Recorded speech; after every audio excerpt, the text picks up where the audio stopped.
Дээрлик ошол жерде катышкан азаматтардын баардыгы эле ушул саясий куугунтуктоолор боюнча көп маселе козгошту. Конкреттүү фамилиялар айтылды, конкреттүү талаптар коюлду.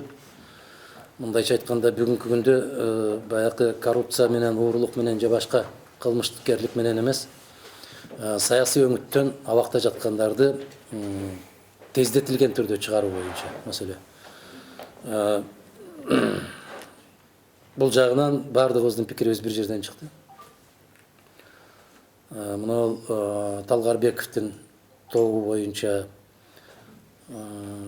Садыр Жапаров боюнча, Өмүрбек Текебаев боюнча менин түшүнүгүмдө ушундай болуп калды. Себеп талап аябай катуу коюлгандан кийин буюрса жаңы жылга чейин ушул маселе оң жагынан чечилиши керек. Бардыгы боюнча.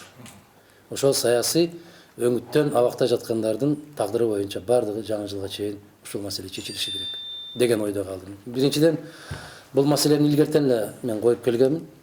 Жаңы бийлик келгенде, президент келгенде кыргыздын биздин каныбызда сиңип калган жоомарттык деген жакшы касиетибиз бар.